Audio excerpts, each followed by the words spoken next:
I think it expresses the frustrations that the American people feel, that we had the biggest financial crisis since the Great Depression, huge collateral damage all throughout the country, all across Main Street, and yet you're still seeing some of the same folks who acted irresponsibly trying to fight efforts to crack down on abusive practices that got us into this problem in the first place.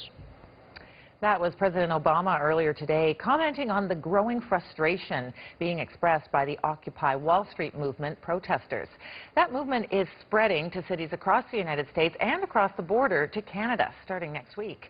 Chris Hedges is a Pulitzer Prize-winning reporter and author and a participant at the Occupy Wall Street rally in New York last week and in Washington today. He joins us from our Washington bureau. So, Mr. Hedges, you were a participant in the protest. How would you describe your role in this movement? I'm not an organizer. I'm speaking tonight at the rally in Washington, and I've given interviews and participated in events in New York. So what exactly is everybody complaining about? And to also give me a sense of how much momentum this movement has, because it looks pretty nothing burger so far. Just a few guys, guitars, nobody knows what they want. They can't even name the names of the firms that they're protesting against. Very weak, low budget. I wouldn't agree with that assessment at all. They pulled thousands of people into the street last night, and here in Washington, when everybody marched past Bank of America, they were shouting shame, shame, shame. They know the names of these firms, and they know what these firms have done, not only to the American economy, but to the global economy and the criminal class who runs them. Well, Kevin made this point of, nobody knows what they want. What do you say to that? I mean, we know that this is a very diverse group. There are many different agendas at play. What is the sense you have of what this movement would like to see happen? They know precisely what they want. They want to reverse the corporate coup that's taken place in the United States and render the citizenry impotent. And they won't stop until that happens. And frankly, if we don't break the back of corporations, we're all finished anyway, since they're rapidly trashing the ecosystem on which the human species depends for survival. This is literally a fight for life. It's that grave, it's that serious. Corporations, unfettered capitalism, as Karl Marx understood, is a revolutionary force. It commodifies everything, human beings, the natural world, which it exploits for profit until exhaustion or collapse. And the bottom line is we don't have much time left. We are on the cusp of perhaps another major banking crisis in Europe, defaults in Greece, followed by Spain, Portugal. There's been no restrictions, no regulations of Wall Street. They've looted the U.S. Treasury. They've played all the games that they were playing before. And we're about to pay for it all over again. Listen, don't take this the wrong way, but you sound like a left-wing nut bar. If you want to shut down every corporation, every bank, where are you going to get a job? Where are you going to work? Where's the economy going to go? Corporations don't produce anything.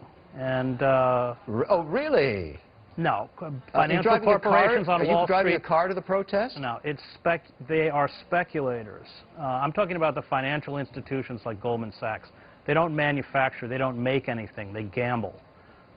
They use money, and they believe falsely that money is real as we dismantle our manufacturing base and send jobs over the border to Mexico and finally into the embrace of China.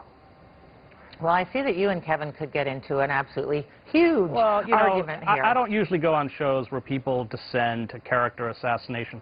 If you want to discuss issues, that's fine, but I mean, this sounds like Fox News, and I don't go on Fox News. I mean, either you discuss the issues, and look, you have had very eloquent writers, people like John Ralston Saul in Canada, who have laid this out with, incredible lucidity. And to somehow attack this critique by calling someone a nutcase engages in the kind of trash talk that's polluted the corporate airways. excuse me, let's debate the issues then.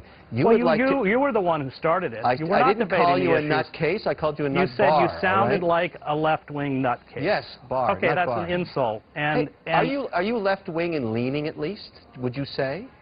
No, I would say that... You're a centrist? Can I finish? Please.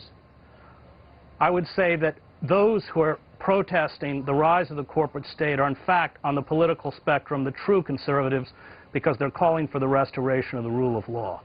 The radicals have seized power, and they have trashed all regulations and legal impediments to a reconfiguration of American society into a form of neo-feudalism. And that's what we're really asking for, is the restoration of the rule of law. Okay, but you don't see any value in the banking system providing a financial infrastructure. That's not what I said. I didn't say that. I'm asking you. A banking system that functions as a banking system should. And in Canada, you do not have a banking crisis because you did not tear down the walls between commercial and investment banks and turn all of your banks into hedge funds. If, instead of handing massive sums of money to Citibank, Wells Fargo, which are basically zombie banks, they still hold tremendous toxic assets, we had created 10 regional banks with $10 billion each and leveraged them 10 to 1, people could have been saved. 6 million people have been pushed out of their homes because of foreclosures and mortgages. We could have reinvested in communities. Small businesses which cannot get credit would have gotten credit.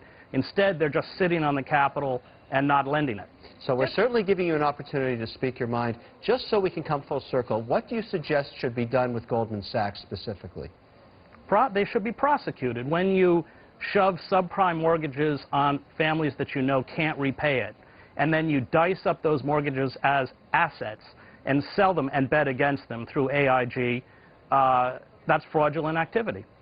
All right. Well, thank you so much for joining us. We'd like to hear your thoughts. It'll be the last time.